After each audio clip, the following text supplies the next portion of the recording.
I'm True Blood crazy. I don't know if you noticed it. I'm just gonna point out things that pop into my head.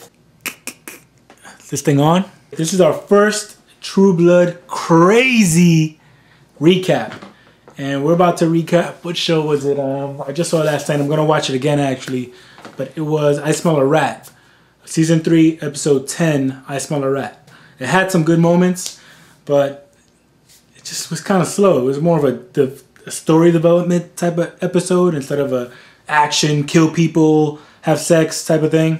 For like the third or fourth week in a row, there are some not as much as last week and the weeks before, but there is a gay scene. Sookie finds out what she is. Bill finally tells her what he learned in his little dream state at the cemetery. He says she's a fairy or some kind of alien or, you know, something stupid. But, you know, she's a fairy like most of us already knew. I love when she curses. She's like, a stupid fairy? What the hell? Underwhelmed at the fact that she's a fairy and that's what she finds out she is. We find out that fairies or the Fae, F-A-E, are known to rape women that are human. And that's how they mate with them. They've been thought to have been wiped out by the vampires many years ago. I'm True Blood crazy. I don't know if you noticed it. So another thing that popped out was Hoyt and Jessica. I love that scene where Hoyt, you know, punches Tommy in the face because he's like professing his love to Jessica and says, "Hey, I dumped the troll. Now I want to be with you. Tell me you don't love me. Look me in the eye. Tell me you don't love me." So that was pretty cool. And then he walks out and Tommy turns into a bulldog and just bites him and his blood is gushing off his wrist. And Jessica comes out, saves him and says, "Drink my blood." So of course they're gonna bond, just like Bill and Eric and Sookie have bonded, and Talbot and Russell. Hopefully they get back together because that's a pretty cool relationship right there. Jessica's just hot. She's just super hot. I love her. Jesus and Lafayette go on a V-induced kind of dream of some kind, and we find out that Jesus and Lafayette both have some kind of witchcraft type of thing going on. Their ancestry, you know, Jesus' father was like a big-time witch doctor, practiced evil arts. Lafayette's great-grandmother or something like that was a conjurer of some kind. So there's a lot of witch doctor stuff going on there, so that's a hint to that.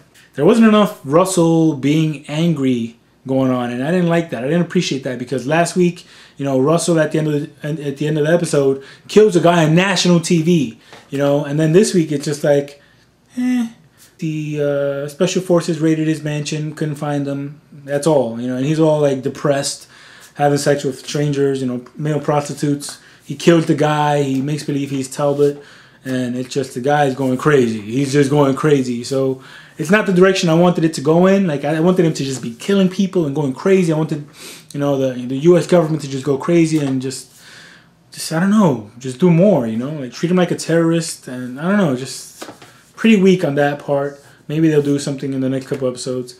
Eric betrays Sookie in a way, but I think it's part of his plan. You know, he just doesn't want to let her in. Where he traps her in the dungeon. He finally gets the kiss, the big moment. Sookie and Eric finally kiss. We've all been waiting for that. You know, Eric is one of my favorite characters on the show. Sookie, she's the main character, but everything revolves around her. And they finally make out. And it was pretty passionate. Sookie was into it. Eric was into it. So that was pretty cool. And then he just betrays her and traps her in the dungeon. And she's like, what is going on?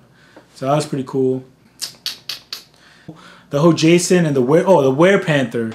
She finally, you know, breaks into his apartment. Like, she leaves her dad. Her dad beats her again, smacks her again, and says, you know, you're not my daughter, you're not my blood. We're supposed to keep it inbred, you know. We're not supposed to mate outside of whatever. Just lay under your man and have his kids and keep his blood going, his bloodline going. Like, you didn't keep mine going, whatever. So that was pretty lame, you know. I'm glad she's escaping. But those who have read the books know what's going to happen. They finally show a panther, and she morphs from the panther into Crystal. Jason sees it, and he's like, "Oh, what the hell, dude?" Like his stupid self. But I'm kind of tired of the whole Crystal thing. I don't know if you guys are, but I'm pretty tired of that already. I'm over it. I'm over the whole Jason Stackhouse thing. I'm over the whole Jesus and Lala thing. You know, I just want to see Russell and Eric duel or something happen there. We see in the trailer for in the promo for next week that Eric walks in the daylight. I don't know if it's a dream or if he took Sookie's blood and walked. I don't know what's going on. That looks interesting. There was a cool scene between Bill and Eric, which hasn't happened in a while, that really popped into my head, where they're actually talking and Bill's all with his big head looking up at Eric, and Eric is like, you know, be honest to Sookie, and I don't care what happens, I'm leaving. I won't be around anymore. There was a moment where Pam, in Fantasia, Pam was like, hey Eric, you should be the Eric I know you are. You know, why are you trying to save some girl? Put yourself before her. And then he finally does, but I think he really has true feelings for her. And I think we'll see that in the last episode, maybe even next week. But Sookie doesn't know that. Bill, I don't trust Bill at this point. You know, I don't know how you guys feel, but I still don't trust Bill. There's something he's hiding. And I want to see more Russell. I want to see more blood. Right now, the True Blood body count we have, go check it out. It's truebloodcrazy.com/body-count. It's the only True Blood body count there is online. And others are going to copy it, but we're the original. And we put it up. Go to the website, check it out. We try to write about different things. We don't just do recaps of the show. We try to write about things that pop out at us, like individual things within the episodes, not just a whole recap that's bland. That's about it. It's the first time. It's a little long. I'll probably edit this down a little bit. But TrueBloodCrazy.com. I'm True Blood Crazy. Are you?